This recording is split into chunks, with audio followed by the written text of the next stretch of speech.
सद्गुरुदेव भगवान की जय। श्री मौनी बाबा भगवान की जय। आज की कथा में महर्षि देवल की कथा, श्री वैवस्वत मनु जी, राजर्षि नहुक जी की कथा,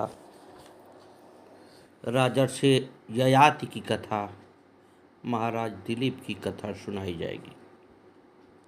एक गरीब युवक था, उसे मन लायक नौकरी नहीं मिल रही थी। उसके कई अरमान थे, कई सपने थे, मगर कुछ भी पूरा होता नजर नहीं आ रहा था। एक दिन उदास निराश सा वह एक नदी के किनारे बैठा पड़े पत्थरों को उठा उठा कर नदी में फेंक रहा था। उसके मन में करोड़पति बनने के विचार आ जा रहे थे।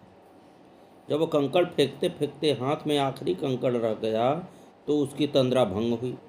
कंकड़ की तरफ उसका ध्यान गया तो वह हीरा था। वह अफसोस करने लगा कि पता नहीं मैंने कल्पना के संसार में कितने हीरों को कंकड़ समझकर नदी में फेंक दिया। इसी तरह अनेक लोग सुनहरे भविष्य की कल्पना करते हुए अपना वर्तमान बर्बाद कर देते हैं।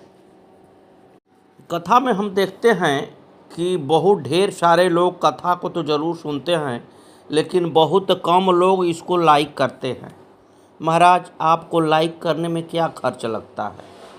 अगर आप लाइक करते हैं तो मुझे समझ में आता है कि मेरे आवाज़ को इतने लोगों ने सुना है, क्योंकि ये हरी चर्चा हुई हो रही है कि कोई घर की गृहस्थी का रोना नहीं रोआ जा रहा है। ये प्रभु के गुणगान हो रहे हैं, महान संतों के गुणगान हो रहे हैं, जिससे हमको और आप दोनों को लाभ मिलता है। तो हम चाहेंगे कि आप लोग ज़रूर सुने, और सुने तो लाइक करें, ये पता चले कि आप लोगों ने सुना है। अवश्य ही इसका लाभ मिलता है, इसमें कोई दो राय नहीं है। आप अगर नियमित सुनेंगे तो निश्चित रूप से शांति मिलेगी, और इस दुनिया में शांति ही सबसे बड़ा खजाना है। पैसा आप देख लीजिए, करोड़ों कमा लीजिए, देखिए शांति मिलती है। शांति तो श्री हरि के चरणों में ही मिलेगी और कहीं नहीं मिलेगी। राजा राम पाठक व उनकी पत्नी सद्गुरुदेव मौनी बाबा भगवान के श्रद्धालु एवं प्रिय भक्त थे। वे गुरु भगवान को अपनी गाड़ी से ले जाते चित्रकूट, कुंभ, उज्जैन, जन्मभूमि, चंदौली लेकर आते थे। पहले उनके पास एक महिंद्रा गाड़ी हुआ करती थी। उसमें वे पीछे की सीट निकालकर गुरु जी की खाट बिछा देते थे। बाद में फिर टाटा सुमो से जाने आने लगे। वे क्लास 1 अफसर थे। छुट्टी लेकर मौनी बाबा के साथ जाते थे। जब वे रिटायर हुए तब तक गुरुदेव भगवान ने चित्रकूट, उज्जैन आदि जाना ही बंद कर दिया। उन दिनों के आनंद का स्मरण कर कृष्णा भाव विभोर हो गई। फिर चित्त को स्थिर करके कहने लगी कि पाठक जी तो गुजर गए, नहीं तो वे बहुत कुछ बताते। गुरु जी के साथ बिताए अविस्मरणीय पलों का जी भर बखान करते। अपने जाने के 15 दिन पहले ही तो पाठक जी गुरु भगवान की समाधि पर गए थे और 50,000 रुपया वहाँ सेवा देकर आए। फिर शांत स्वस्थ मन से अपने शरीर का त्याग किया। गुरुदेव भगवान की जय। अब महर्षि देवल की कथा सुने। महर्षि देवल ब्रह्मा जी के प्रपौत्र हैं। प्रचेता के पुत्र महर्षि असीत ने 100 वर्ष तक भगवान शिव से प्राप्त भगवती राधिका के मंत्र का जप कर उन्हें पुत्र रूप में प्राप्त किया था। महर्षि देवल ने 60,000 वर्ष तक निराहार रहकर तपस्या की। इससे प्रसन्न होकर भगवान श्री कृष्ण ने भगवती राधिका सहित उन्हें दर्शन दिए। भक्त श्रेष्ठ देवल ने उनकी स्मृति करते हुए उनके चरणों में गिरकर प्राण त्याग दिए। भगवान श्री कृष्ण ने स्वयं उनका दाह संस्कार किया और राधिका से कहा कि इनसे बड़ा मेरा भक्त न हुआ है न होगा। महर्षि देवल की गणना अत्यंत प्राचीन धर्मशास्त्रकारों में की गई है। श्रीमद् भागवत गीता में भगवत तत्व के ज्ञाता महर्षि में महर्षि असीत एवं देवल का नाम बड़े ही आदर भाव से लिया गया है। असितो देवलो व्यासः स्वयं चैव ब्रवीषि में। अब वैवस्वत मनु जी की कथा सुने। विश्वकर्मा की पुत्री संज्ञा भगवान सूर्य की पत्नी हैं। उनके गर्भ से वैवस्वत मनु का जन्म हुआ, जो परम विख्यात यशस्वी और अनेक विषयों के परिज्ञान में पारंगत थे। विवस्वान के पुत्र होने के कारण ही ये वैवस्वत कहलाए। पिता भगवान सूर्य ने इन्हें भगवान से प्राप्त गुह्यतम ज्ञान की शिक्षा दी थी, जिसका वर्णन गीता के चतुर्थ अध्याय में स्वयं भगवान श्री कृष्ण ने किया है। ये भगवान के बड़े भक्त थे। इन्होंने बद्रिकाश्रम में जाकर दोनों बाहें ऊपर उठाए एक पैर से खड़े होकर 10,000 वर्ष तक बड़ी भारी तपस्या की। ये 14 मनुओं में 7वें मनु हैं। वर्तमान मनवंतराधिपति ये ही हैं। समस्त पुण्य कार्यों में इनका पावन स्मरण सप्तमें वैवस्वत मनवंतरे कहकर संकल्प में किया जाता है। भागवत के अनुसार राजर्षि सत्यव्रत ही वैवस्वत मनु हुए हैं, जिन्हें ब्रह्मकल्प में भगवान ने मत्स्य अवतार लेकर मत्स्य पुराण के रूप में भगवत तत्व का ज्ञान दिया था। अब राजर्षि नहुस के बारे में सुने। महाराज नहुस महान तेजस्वी, यशस्वी, धर्मनिष्ठ और दानी थे। देवराज इंद्र जब वृतासुर का वध करने से ब्रह्म हत्या द्वारा पीड़ित होकर जल में छिपे रहे तो चारों ओर अराजकता छा गई। तब देवताओं ने राजा नहुस को इंद्र पद प्रतिष्ठित किया था। नहुस ने एक दिन इंद्राणी को देखा तो उनका चित्त दूषित हो गया और उन्होंने आज्ञा दी कि शची देवी आज मेरे महल में शीघ्र पधारें। इंद्राणी भयभीत तथा चिंतातुर हो गई। वे अपने स्वामी तथा इंद्र का पता लगाकर उनके पास गई और सब वृतांत कह सुनाया तथा पतिव्रत की रक्षा चाही। इंद्र ने यह उपाय बताया कि तुम एकांत में नहुस से मिलकर कहो कि तुम मुझसे मिलने के लिए ऋषिश्वरों की दिव्य सवारी पर चढ़कर आओ, तब मैं प्रसन्नपूर्वक तुम्हें अधीन हो जाऊंगी। शची ने ऐसा ही किया।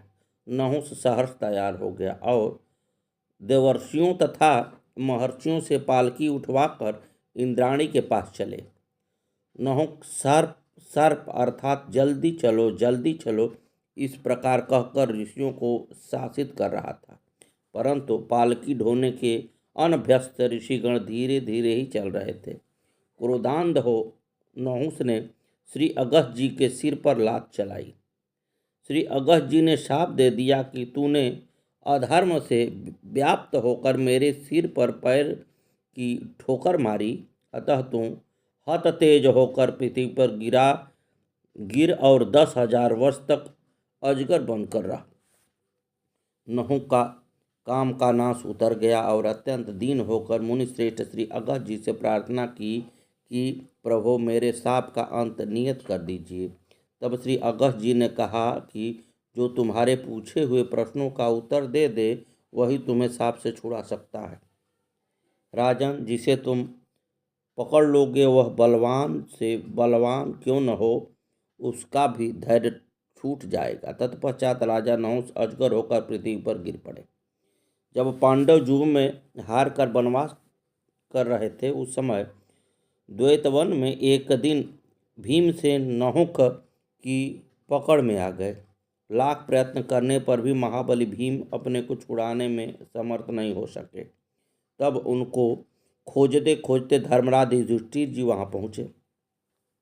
श्री धर्मराज ने अजगर से भीम को छोड़ देने के लिए बहुत प्रार्थना की। अजगर ने कहा, यदि तुम मेरे पूछे हुए प्रश्नों का अभी उत्तर दे दोगे तो मैं तुम्हारे भाई को छोड़ दूंगा। श्री युधिष्ठिर जी की अनुमति पाकर अजगर ने पूछा, राजन, यह बताओ कि ब्राह्मण कौन है, जानने योग्य तत्व क्या है।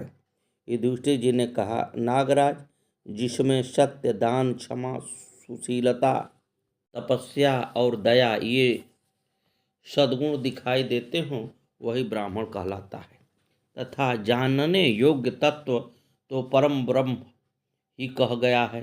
अजगर ने कहा, युधिष्ठिर, तुम जानने योग्य सभी बातें जानते हो। तुम्हारे शुभागमन से मेरे लिए यह महान पुण्यकाल उपस्थित हो गया है। अब इस घोर तमोमयी योनि से मेरा उद्धार हो गया है। यह कहते हुए राजा नहुक ने अजगर का शरीर त्याग दिया और वे दिव्य शरीर धारण करके स्वर्गलोक को चले गए। अब राजर्षि ययाति का वर्णन सुने। राजा नहुक के यति, ययाति, सन्याति, अयाति, बियाति और कृति नाम के 6 महाबलिक्रमशाली पुत्र हुए। यति ने राज्य की इच्छा नहीं की, इसलिए ययाति ही राजा हुए।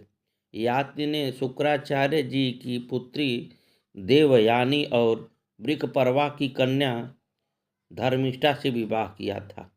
देवयानी ने यदु और तुर्वसु को जन्म दिया तथा वृकपर्वा की पुत्री शर्मिष्ठा ने द्रुहा, अनु और पुरु को उत्पन्न किया। याति को शुक्राचार्य जी के शाप से युवावस्था में ही बुढ़ापे ने घेर लिया, किंतु उनकी विषय कामना शांत नहीं हुई थी। उन्होंने पुत्रों से वृद्धावस्था लेकर उनकी युवावस्था को ग्रहण करना चाहा, किंतु प्रत्येक के अस्वीकार करने पर उन्होंने उन सभी को शाप दे दिया।